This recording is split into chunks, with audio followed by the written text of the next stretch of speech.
Hey, so I'm back. I know it's been a while since I made a video here on YouTube, and well, it's because I've been very head down. The last few videos on my channel were actually taken over the last 15 months, showing some of the aspects of my flight training and the different things that I was doing and learning, and some fun that I was out there having with different parts of aviation where I did the aerobatics course, and I took my daughter flying, fun stuff like that. But I've been very head down, head in the books a lot lately. And that's because I was getting ready for my flight instructor check ride. So, well, as you saw in the title, it didn't go so well. I failed. It is what it is at this point. But we're going to talk about that. But yes, it is one of the most failed check rides in aviation, or so I'm told. I mean, depending who you talk to, some people will say there's an 80% failure rate. Other people will say, oh, it's an 80% pass rate. But what most people will agree on is that other than your ATP, your airline transport license, your CFI initial is probably one of the two hardest check rides that you will ever take in your aviation career. For me, so far, it was my hardest.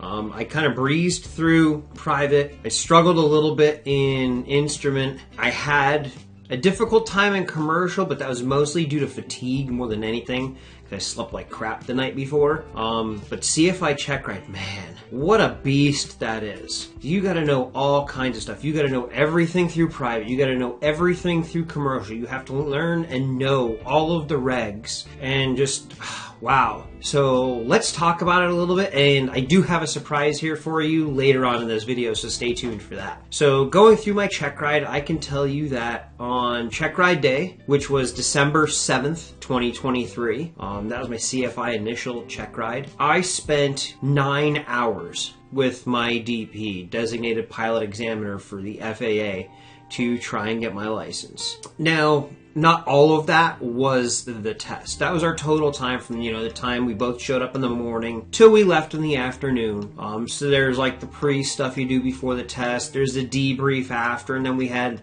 conversation after the debrief and stuff like that, because I had a lot of questions. Some of it had to do with the check ride, other stuff with it had to do with going forward in my career and what that's going to look like. And he was kind enough to take some time out of his personal time at the end of the day to kind of answer those questions and kind of give some guidance or mentorship or whatever, and kind of answer those questions for me, because I mean, the man holds a lot of ratings and a lot of different planes. He's been there, he's done that. So what better source of information to go to get your questions answered? So we started off with the oral. The oral lasted 4.5 hours, and I'm happy to say that I made it through the oral on the first try. So we hit a bunch of different tasks. The tasks that hit everybody that have trouble with as far as the CFI initial check ride are the FOIs, the fundamentals of instruction, because it's new material. Everything else is material you've already done, you should already know to get to this point. But a lot of people mess up on that. So kind of find ways to make the FOIs fit what you know, and if you do that, you're going to have better success with getting through the FOIs. Like me, I was a soccer coach for a long time, so I've done that. I used to be a ski and snowboard instructor, so I had a little bit of an instructor background for different things. So I was able to relate a lot of that material into the FOIs, so that way it would make sense for me, and it would be easier for me to then get my point across, that I know what I'm talking about, I know what I'm doing to get to that point. Then we moved on to the technical subject areas, which we should all know, and no surprise to anyone. I mean, you do have the mandatory ones. You have runway incursions. You have the endorsements you have to go over. And the fun part about endorsements is we did a lot of that actually in scenario, because the check ride didn't just start off like, okay, here's task, I want task A for the FOIs, let's teach me that. He didn't start out like that, so I was thankful for that. We started out with several different scenarios, and if you want to read my check ride gouge, I will leave a link to it in the description, so that way you can go and you can have a read on it, and you'll be able to get an idea of what the DPE is looking for if you're preparing to go for your CFI check ride. But we started off with 4 scenarios, and one of the ones that I got that I was kind of expecting, because I had heard through other people that it was something that was being hit on lately, So I knew to take the time ahead of time to go and look at it. And it was basically, you have a student coming to you who has their commercial pilot's license, airplane single engine, but they're also a commercial pilot and CFI in a glider. They want their CFI for airplane single engine. What do you do? And you'll get that one. It'll be a helicopter pilot. You're going to get something along the lines of that as far as a scenario goes for an endorsement. Correct. An endorsement question as far as a CFI initial. Definitely dig in. I'm trying to think off the top of my head. I believe it's in part 61. Don't quote me. I could be wrong. My brain's a little fried from doing this process, and I've had a few days now to kind of sit back, relax, and review things, but I think it's in part 61. But basically what it comes down to is any CFI wanting another CFI rating, whether it's a glider to an airplane or to a multi-engine, anything like that, as long as they're not a sport pilot, it's just an add-on rating. So any CFI can endorse it, any CFI can train it. You don't have to have the 200 hours given or anything like that. The only time that comes in is when it's a new for CFI initial or a CFI sport going to a CFI airplane, single engine, anything like that. So the sport one is where things get a little bit wonky and you kind of really got to do your research with. But everything else, just treat it like an add-on. And that's what I found through my research. And the DPE confirmed that I was correct in that answer that I gave on that question. Another big one to make sure you are very well versed on is principles of flight. You know, thrust, drag, weight, lift, all those fun things. Wing shape designs, how they stall, how they fly, no Bernoulli, no Newton, and their theories for flight and how it relates and stuff like that. But it is a very long, very exhausting oral. So what I have here with me, I'm going to show you this is the PTS for flight instructors. This is the handbook that the DPE is going to use when you take the test. So what I advise to you, what made life really easy for me, is to literally open up to a section. So right here, here's principles of flight. So we can go through and principles of flight. So it says airfoil design and characteristics, airplane stability, controllability, turning tendencies, torque effect, load factors in an airplane design, wingtip vortices and precautions to be taken. Guess what, ladies and gentlemen, get yourself this book. I don't know what it costs. It cost me $6.50. I get the sticker right here on the back. Get this book. You are allowed to have this out during your check ride. So those five items right there, principles of flight, check that out. That was pretty darn lucky that it jumped right to that page for me, because that was one of the last tasks that we did before he let me know that I had passed my oral. Use that as your checklist. The checklists we use when we're flying an airplane, use the PTS in your check ride as a checklist. Go down, touch on each of those items as a checklist, work through them one by one, and then shut up. Because if you just go by lesson plans, and I'm a big believer in Wi-Fi, CFI, and their lesson plans, that's what I use. There's 5 items for principles of flight that you need to touch on. Those 5 items, realistically, if you want to get deep into them, could probably take you an hour class when you're doing your check ride for the DPE, if you really wanted to get into it. But there's also, within those lesson plans, a ton more information. Why open yourself up to things that really you're not being tested on? They're asking you principles of flight. They want to see those 5 items. Hit those 5 items, shut up. If they want more information, they will ask you. Don't start randomly just giving up things and, oh, well, we're talking principles of flight, and, you start bringing in some aeromedical factors, or you're just opening yourself up to more and more questions. You're digging yourself in that hole, and you don't want to dig it to the point where it's so deep you can't get yourself out, and you end up like me and you getting a notice of disapproval. I got the notice of disapproval. It's one of those things. Use it as a checklist. That's the best advice I can give to anybody going for their CFI initial check ride, or any CFI check ride, or anything beyond commercial, because they're not really going to let you use the book for private instrument and commercial. Yes, you can look stuff up, but you got to know the material for those. When you get to CFI level, it's teaching. Teaching, you're allowed to use the books for the materials to kind of keep yourself on track and moving forward. So use it like a checklist, like you use for the plane. So where did I fail? Well, I failed in the plane. And to be honest, I'm not surprised. I'm really not. I can sit here and I can make excuses and I can say, oh, well, you know what? It was a windy, blustery day. It was bumpy out there. You know, it's just kind of one of those days. There's traffic everywhere. And listen, all of those things are true. They are not why I failed my CFI check ride flight portion. So let's talk about the flight portion and I'll tell you exactly where I failed. So basically we took off. He wanted to see a short field takeoff. So we took off. Got that done, got up in the air, and I used a PA-28 Piper Warrior for this check ride. All my other check rides have been in Cessna 172s. I went to a different school just for a different experience for the CFI check ride. Now, moving forward, I don't know what we'll be doing from here, but we'll get to that later on. So we took off, we went out, we did our clearing turns, we got ourselves away from everybody else, got ourselves at fine pockets because, I mean, the area we practice in, super congested area. So there's a lot of talking on the practice frequency because there's just airplanes at every altitude just basically surrounding Lake Apopka here in Orlando, Florida. So if you fly in the Orlando area, you know Lake Apopka practice area, you know how just absolutely insane that it gets out there with training aircraft and students. So we went out there, we started doing some maneuvers. So first off, we did the I'm trying to think if I can remember all of the maneuvers that we did. We did a lot. We did power on stall. We did power off stall. He actually did the power off stall. He wanted to play the role of the student for the power off stall, so he did the power off stall. And then when the plane stalled, he didn't relax the elevator pressure. So we went into a secondary stall, and for dramatic effect, I let it go like 3-4 stalls deep before I took controls because as he was going through those stalls, I was verbally telling him, okay, remember we talked about this on the ground, so we want to relax the elevator pressure, we want to go full power, we want to get ourselves out. But he didn't. He acted like a normal student would be sometimes if they're really fearful of stalls.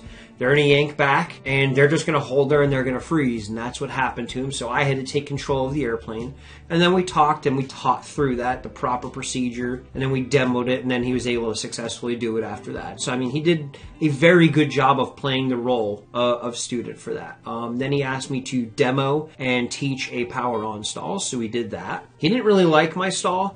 Coming from the world of the 172, where you do a power on stall, that nose drops, and it drops hard on a power on stall. The Piper Warrior I was flying for this, the Piper Warriors, the nose doesn't fall hard to begin with when you do a power on stall. But not only that though too, is the school has these stall breakers installed on the front part of the wing to prevent the stall from getting completely out there to make it easier for students. So it makes it harder to actually stall the plane in a power on setting. So I really wasn't 100% sure if I got it to stall or not. We thought we did, we weren't sure. So it's kind of one of those things where he was like, all right, we're watching this and we're going to kind of move on from there. And he let me know we're going to revisit that back at the end of the test. He wasn't discontinuing the test or disapproving me of the test at that point, but he did say we're going to come back to that at the end because he wants to see another one, because he also wanted to try it to make sure it wasn't something I was doing wrong, that it was the way just the plane was reacting on that day. So he didn't want to fail me on something until he saw how it reacted to him doing the maneuver too, because he wanted to see if it was a me issue or if it was a plane issue. Turns out it was a little bit of both. But I did not get an unsat on the power on stall. So then we moved on to steep turns, the bane of my existence as a pilot anymore. So it had been a while since I'd done steep turns in these planes, so we did first 2 steep turns, and well, I fell out of commercial standards. So he's like, well, this and that. He goes, so I made it a teaching moment. And he's like, all right, I'll accept a teaching moment. Now show me the correct way to do it. I fell out of standards again on both. So at that point, the test is over. I mean, because you do have to stay within commercial standards for doing this test. Because realistically, how can I expect my student to fly a plane within the standards if I can't fly within the standards? So at that point, I was given the option, we can either continue and knock out everything else on the checklist that needs to be checked as far as the check ride goes, then we can come back another day after retraining and do the steep turns or whatever, or we can just call it a day. Like, well, I'm already up there, let's keep going. So that's what we did. So then he failed my engine. And then we did, basically, he failed my engine at about 3,200 feet. And then basically he said, land the plane. He goes, you got airports all around you. He goes, you got 3,000 feet of elevation. He goes, I don't care where you go, land the plane. Okay. So, and he was right. There's like 5 airports underneath us. There's grass field airports. There's pavement airports. There was everything right there. So I picked my airport and I started my going through the emergency procedures, you know, aviate, navigate, then communicate. So got the plane configured for best glide to get myself going where I was going. Now I'm navigating to the airport I wanted to go to. I got myself there successfully. Then I went through the checklist with him verbally. Okay, I'm going to go to guard. I'm going to call Mayday, Mayday, Mayday. Lost my engine. I'm going to squawk. I'm going to let everybody know what's going on, that I have an incident, and then I'm going to pull out my checklist. I'm going to start trying to restart the engine. He goes, okay, you've done all that. Everything's failed. Motor's gone. You got to land. Okay. So I spun myself down, got to about just a little bit above pattern altitude because I wanted to give myself a little bit of a safety net. So pattern altitude at the airport I chose is 1,100 feet.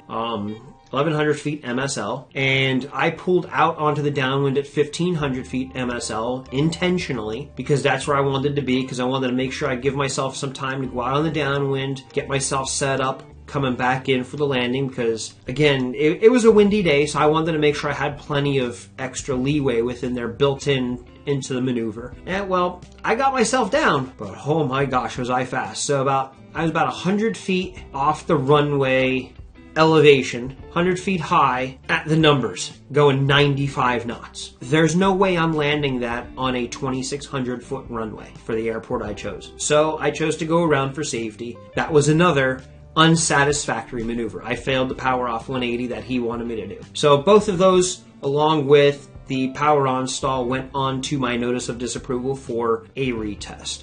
So we finished up everything there. We went back to the main airport, and that's when we did the short field landing, soft field takeoff, soft field landing, taxied back, and then we went in and we did our debrief, and then we talked a little bit after that. And then we got rescheduled for the retest of the check ride. So I went out with another instructor for the retraining before I go to the next check ride, and we learned that with the power off or the power on stall, I was doing it correctly, but the nose drops so little that the only way you can really tell is if you're looking at the gauges inside, because it's just a tiny little drop if you're looking out the window. Because again, you're up like this in a power on stall, and if you're looking straight ahead, you have sky. So it's tough to tell exactly where you're moving on it. So it's kind of one of those things where I know we're slow, we look over, and I think I was about 23, 24 degrees of pitch, and we saw the dial come down to 15. We felt the airplane just kind of go a little bit. It's like, okay, recovered, good, move on. Then we went and we did some power off 180s just because, I mean, I enjoy doing them anyway. They're challenging, they're fun.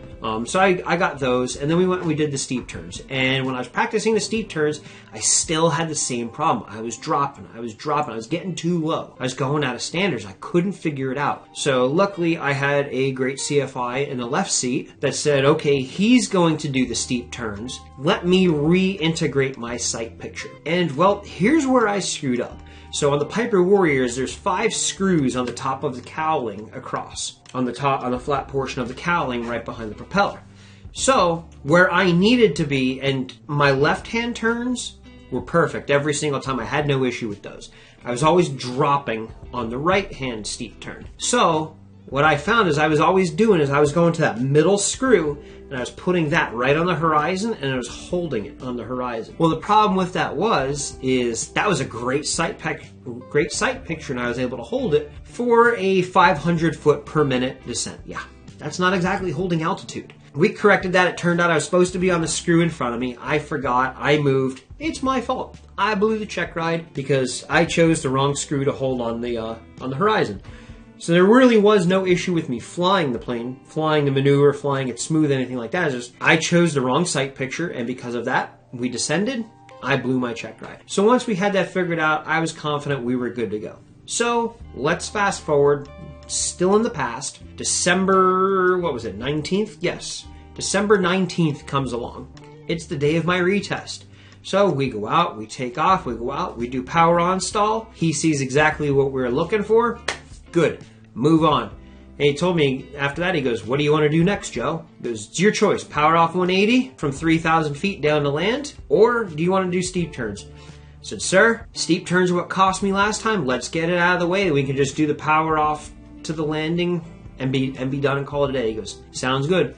I told him, I said, you know what, sir? I said, I'm going to go to the right first this time because that's where I struggled with last time. You know it, I know it. If we can do that, then we're going to be good. I'm going to do both turns because that's what's required of me, but let's go to the right first. And he was in agreement. So we went to the right. I put the screw right on the horizon, followed it all the way around, had myself 55 degrees of bank all the way around, nailed. Did it to the left, nailed.